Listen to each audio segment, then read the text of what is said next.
It started at age 9 with the diagnosis of type 1 diabetes, followed by Graves' disease, a thyroid disorder just 3 months later, and a decade of panic attacks and crippling anxiety. And now here we are 20 plus years later, a changed mindset, changed habits, and the desire to help others like me on this journey of health and nutrition. So if you are tuning in, join me, your host Sharifa, on this path to better health and better mind, because we are all about the mind, body, and spirit. It is all one. And listen, we on a road to becoming the best person that we can possibly be. So stay tuned.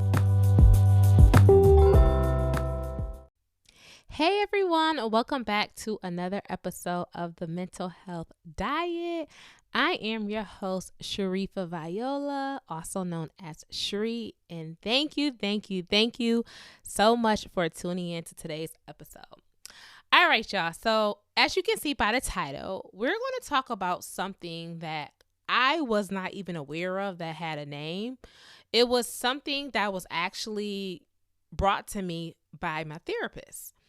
And as I was just like jotting down the notes for my therapy sessions, I came across some notes, some past notes that I had, and I was putting it into like a new journal. So I scribbled it on paper, then I was putting it onto a new journal. And one of the terms that was mentioned by my therapist was a term called hypothetical anxiety. So I'm like, okay, hypothetical anxiety. Like, I never thought about it like that. So when I think of anxiety, I just call it anxiety. I'm like, I'm anxious. I'm anxious for something that is to come. I'm anxious about something that is happening right now, or I am just anxious about something in my past.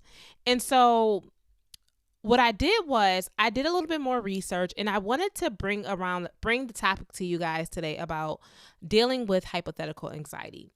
And so a lot of us are probably dealing with hypothetical anxiety and don't even realize it. And so what I want to do is first give you the term. So the question is, what is hypothetical anxiety? So hypothetical anxiety is the stress and worry about events or situations that have not occurred and may never happen. It is characterized, oh, I say that word. It's characterized, y'all know what I mean. It's characterized by constant worrying and overthinking potential future scenarios. So once again, hypothetical anxiety is the stress and worry about events or situations that have not occurred. I cannot tell you guys how many times that I've had anxiety about stressing about an event or a situation that has not occurred. And that anxiety has made me cripple. It has made me stagnant. It has crippled me, I should say. It has made me stagnant. It has made me not do things that I enjoy. It has locked me in the house. And listen, y'all, we not doing that no more, okay? We're not doing that. We're working on it. We're acknowledging what we have. And listen, y'all, we gonna fix it, okay? So, yes. And so some of the symptoms of the hypothetical anxiety, if this is something that you're experiencing, some of the symptoms are, excessive worrying, so constant worrying and just overthinking potential future scenarios. And so basically it can be some examples include like overthinking potential future scenarios or feeling overwhelmed by what if situations. For an example, so maybe you right now, you don't like your job and you're looking for a new job, but you're not applying to new jobs because you have so much anxiety of what could happen if you left your job. Like, oh my gosh, if I leave my job, what if my boss gets mad? That's also, y'all, we're going to talk about the people pleasing portion too. That's something that I had to work on. And I am so proud of myself. I've always, like, as I've grown up and now that I'm older, I've noticed one thing that I used to do, and I'm a lot better with it, was I tend to people please. And a lot of times when we people please, that gives us anxiety in itself and we don't even realize it. And so when we people please, we're saying yes to things, and those yes to things may not even be what we really want to do. And so now we're tied into saying yes to something, and now that's causing us anxiety because now we're like, how are we going to get through this? And why did I say yes? And that right there is anxiety. So basically, hypothetical anxiety could be things like I said, looking for another job. And you're saying like, well, if I apply to this job, what will happen? Or it can be something similar to like, if I apply to this job, what if I get it? Because I've been there before where I'm like, okay, if I apply to a job, what if I get it? Okay, girl, and if you do get it, girl, hooray. And like, I've been at the point where I'm like, okay, if I apply to a job, what if I get it? Then what? Like, sis, let one thing happen at a time. I'm so worried about what if I get it and then XYZ happens that I don't even realize taking in the present moment. So that's like, we didn't get to tips yet, but that's the first thing that I want to say is that, we got to really, really, really understand of being in the present moment. All we really have is the present moment. That's all we have right now. As you're listening to this podcast, all you have is a present moment. All right now, me speaking to you, personally to you, this is my present moment. So I'm presently speaking to you. So if you're listening to this, whenever you listen to it, I am presently speaking to you in your ears, however you have it playing on the speaker, whatever. And so we just have to learn to just really be in the present. Because a lot of times, as I mentioned before, that hypothetical anxiety is like, what if this happens? Or I know for me, it's like, I have PTSD. There has been situations that have occurred in my life where I'm afraid that it will occur the next time I'm in a certain situation. So for instance, when I was younger, I used to get panic attacks all the time. Not all the time, but very often. So I used to get panic attacks in the mall. I used to get panic attacks when I was at church. And so I used to be very fearful to go back into the church. I used to be fearful to go into the mall because this was like PTSD. This reminded me like, if I go in here, I'm going to have a panic attack. But I'm creating a scenario in my head thinking that this is going to occur.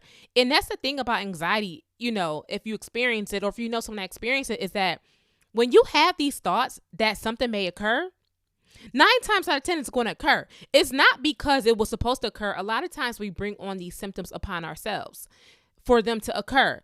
And so I really, really want to just really speak to you and just tell you, just really try to get into the present moment and stop thinking, goes for me. Stop thinking of the what if. Do what it is that your heart wants to do in the present moment. Go to where you need to be at the present moment. If there's somewhere that you need to be, go there, whether it's an event. And I'm speaking to myself right now. Like if there's an event, go there. Cause there's things that I have planned, honestly, that I've been putting off. Cause I'm like, okay, so what if I go there? What if this happened? What if I get on a plane? What if? You do not want to get to the end of your life and be like, what would life have looked like if I did XYZ? Listen, y'all, we have to get out of the what ifs. We got to get out of the what ifs. The what ifs it can hurt us, and it has hurt us, and it has hurt me, but I'm learning to outgrow that because listen, y'all, there's better for you. If you're listening to this podcast, I have said this before, if you're listening to this podcast, that just means that you want better for yourself. And I know better is coming because you're listening to this, because this is not just a podcast that you could stumble upon it, but this is not just a podcast where you're like, oh, I'm coming here for entertainment. Listen, hey, I might be a little funny. I sometimes call myself a comedian, but let's be real. This is not a podcast where I'm a comedian. I'm coming here to tell you and teach you how to grow mind, body, and spirit, because there are things that I've dealt with in my past and even currently. I'm doing things actively to help myself to get through this. So that's just one thing that I do want to mention is try your best to get into the present moment.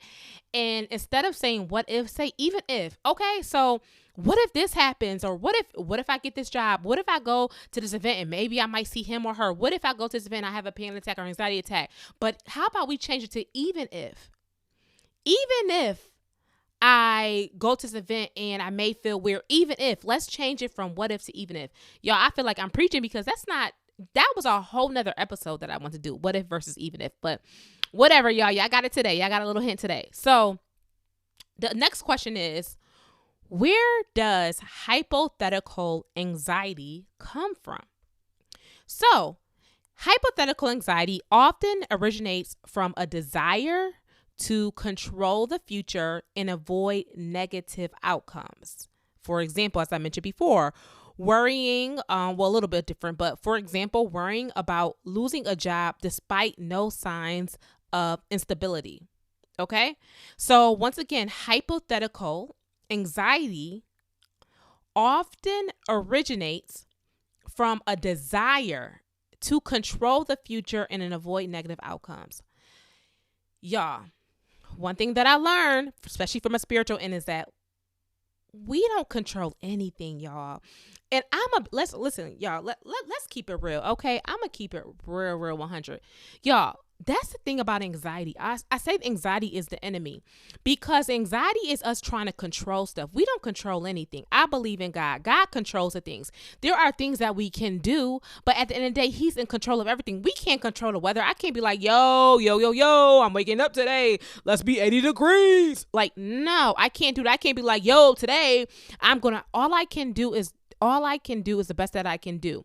And that's the thing. We can do the best. Like me as a diabetic, I can do the best that I can do by eating correctly. I can do different things, but I can't control whether or not I end up getting sick with like a cold, or maybe I might get a toothache. There might be some preventative things that I can do, which is the best I can do, but I can't control everything. Okay. And so that's the thing about anxiety, hypothetical anxiety. It's a sense of trying to control things. And the only person that controls things is God. So we have to understand, like, one, we're not God, okay? We're not. And we're trying to control things. And that's why we're so irritable and so miserable. Think about that. Like, when you try to control things and it doesn't go your way, I know me, I get miserable. Or think about a relationship. Okay, because that's another big one. I got to talk about dating and anxiety because that is something that I've been dealing with. And I've dealt with a lot in my past. And that's one of the reasons why I started seeing a therapist and things like that. But y'all, I got some stories to tell y'all. But yeah, so but yes, y'all. And so what we try to do is we try to control things. And we have to remember we can't control things. All we can do is do the best that we can do. And whatever happens outside of that, okay, let that be. But we can't control things, okay? And that's what's going to give us anxiety because we're like, wait. I did all of this work. How come this is happening? Or it could be a relationship like, oh my gosh, I did all the right things. I did all this. I checked this box off. I checked this box off. I made sure, blah, blah, blah. I did this. And why is he not listening? Blah, blah, blah. Anyways, so we can just do the best that we can do, but we can't control someone's actions. We can't control our environment. We may put ourselves in an environment where we can try to prevent things from happening, but y'all, we can't control things. That's the thing about life. I'll even tell you about this. I had some anxiety. I remember when I was back in college, a friend of mine had wanted to go to a house party. Something was telling me to not go. I was like, they're going to shoot. I do not want to go to this house party. I knew about the neighborhood. I'm like, they're going to shoot. I was just very nervous. There was no proof. There was no evidence. I knew somewhat the person that was throwing it. My friend at the time, she knew the guy that was throwing it, but she wasn't from where I live. She was going to school from college, so she wasn't really familiar with the area, but I was. But I remember sitting there and telling my parents in my living room, I'm like, I don't want to go. I want to go. Now that's intuition. So there's a difference between anxiety and intuition. But basically I'm just going to, I forgot where I'm going with this, but I'm just going to show you what intuition basically looks like versus like anxiety. And so I basically went to the house party and I was full of anxiety. And what do you know, guys? I was at the house party and they started shooting. Okay. They told us all to get out. And it wasn't just those words. It was a bunch of cuss words. And we all tried to hop outside the window. Yeah, that didn't happen. We got cursed at and they told us to get out. I ran outside the house and basically I ran and a girl got shot. Unfortunately, she died. Another person got shot. So that was more so intuition. And I'll be honest with you guys, that led to an increased bout of anxiety. I ended up having PTSD where I had to look for all exit signs where I go places. And still to this day, there are still remnants of it where I do get, very much nervous. And so I don't know where I got on with that tangent, but I will say is that was more so intuition. And so basically I was trying to say was that, I was talking about environment is that, I would say there are things that you can do to prevent yourself from going in an environment where someone may be shooting, wherever that is, because I tried to do that. I tried to prevent myself by, from going to an environment where it may be more likely for people to shoot. But because I didn't listen to my intuition, I went into that environment, and exactly what happened is what happened. They started shooting. And unfortunately, rest in peace to the girl. She passed away that night from getting shot.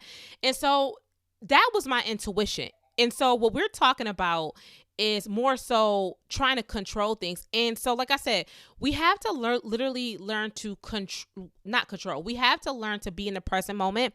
Follow our intuition. That's the other thing too, is like, God gave us intuition for a reason. And I will be honest with you, and I mentioned this to even like my parents and like other people, is that intuition is hard because intuition, there is no proof for it. So for me now, I want to go to this house party. There was no proof that there was going to be a shooter there. I didn't hear about, there's some gang act. I didn't hear anything. I just knew somewhere in my spirit that I shouldn't have been over there. And I was absolutely right because they were shooting. And so like, you got to go with your intuition, but there's a difference between intuition and anxiety. And I will say this is that generally your intuition will override that anxiety. So when you go with what your intuition wants, then if you might notice that your anxiety may subside.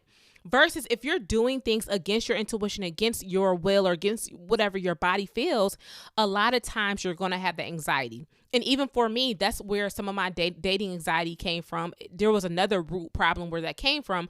But like other layers of my dating anxiety was more so me not following my intuition, whether it was me dating or talking to people that I knew I shouldn't have been involved with, me forming relationships with people who already have experienced trauma in their life. And I'm trying to bring on my own trauma with relationships or whatever that may be. And that's just causing a bunch of anxiety. So y'all, you are not alone. I have stories for days. Like I said, you are not alone. But listen, we have to just make sure that we stay in the present moment. Understand that we can't control things, okay? We can do the best that we can do the best that you can do, but let go of control, because that control, I'm telling you, is what's going to lead to a bunch, and anxiety. I don't know why I said a bunch. All right. And so basically the next question is, how can one deal with hypothetical anxiety? And we kind of talked about this. So acknowledging and identifying the anxiety is crucial. Once again, acknowledging and identifying the anxiety is crucial. Mindful techniques like meditation can help you stay present, and also other strategies, behavioral strategies, and basically other behavior strategies and other methods can help you change anxious thought patterns. Like I said, main thing I would say is like, try to stay in the present, go with your intuition, and just understand that your body knows, your spirit knows what it wants to do and what it wants to do and what it does not want to do. A lot of times we allow society to dictate what it is that we want to do. There are places that somebody, a friend of yours may say, let's go, and you don't want to go. And you don't have no proof or reason why you don't want to go, but maybe your intuition is telling you not to go to those things. And so we just have to really, really just kind of go with our gut and go with our intuition. And so an example, the first step in dealing with hypothetical anxiety is to recognize when you're experiencing it. So if there's something that you like, I don't know if I should do this, or I'm afraid of this event XYZ, say to yourself like, I'm recognizing that I'm experiencing hypothetical anxiety. How can I fix this? And then, like I said, too, practicing mindfulness can help ground you in the present moment and reduce the focus on future uncertainties. And so some things that you can do if like in regards to mindfulness, I know YouTube has tons and tons of like yoga, mindfulness type of videos. You can also listen to music if you have like Apple Music or Spotify, whatever you listen to. You can listen to like it could be just something as simple as jazz music. If you like jazz music, gospel music, it could be instrumentals, whatever it is that's going to keep you mindful in the present moment. Because even before I recorded this, y'all, I just played some inspirational, spiritual, what is it called? It was like praise and worship. What is it called? Instrumental music. And to really kind of just really get the flow in my mind working and just not get me off of me, but really allow me to speak directly to you. So those are some things you could do. And also too, some fitness classes. So there may be like a yoga class, Pilates class, which I still have to try, Or just mindfulness could be you taking a Zumba class or just going to the gym. And there's also tons and tons of apps out there as well. To the point, y'all, I can't even count. I feel like there are so many different apps out there, but mindfulness is right there in front of you. And I think the world, especially after the pandemic, we more than ever definitely need to understand the importance of getting in the present moment and the importance of mindfulness, because there's so many distractions, y'all. There's so many distractions, and there's so many, it's valid. There are so many reasons why a lot of us deal with hypothetical anxiety. It's definitely valid. There's so much thrown at us. We got social media. That's just one thing. It's just so much that we have thrown at us. So the next question is, what are some practical steps to overcome hypothetical anxiety? Daily practices like journaling can help. Regular exercise, relaxation techniques such as deep breathing can significantly help manage anxiety levels. So journaling. Journaling is something that I do. I haven't done it in a minute. I think I did it last week, but there was a point where I would journal every day. I would have like daily prompts, and then I would have weekly reflection prompts, and then I'll do monthly. And I tend to do the monthly prompts. I like to kind of just go over like basically what I accomplished over the month, things that I want to accomplish in the new month. So yeah, so things like journaling can help. Exercising, if you don't like going to the gym, now that it's getting warmer out, maybe walking outside, working out. If you have a patio, working out on your patio, even swimming. Swimming is a form of exercise. I know listen, y'all. Listen, I'm a black girl, okay? And that's the other thing too, is like at one point it was like, I'm not swimming, I don't want to get my hair messed up. I'm getting to the point where I'm like, sis, put a swim cap on and figure it out, okay? But I do have locks now, so it is a lot easier. But yes, swimming is a great way to get some exercise in. There's a great way to relax. But yeah, there are definitely a lot of different things that you can do to really help you overcome the hypothetical anxiety. Also too, there are also benefits of seeking professional help, such as therapy or counseling. Like I said, I mentioned I started therapy I originally started it, I want to say about 4 years ago. But yeah, it has helped me tremendously. So if you feel like it's something that you can deal with yourself or your family or friends, or maybe you don't want to talk to your family or your friends, because listen, I get it. Sometimes you just want to talk to somebody mutual, okay?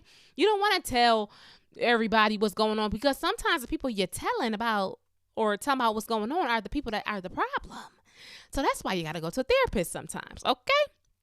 All right. So those are just some strategies and things that you can do to help you overcome hypothetical anxiety.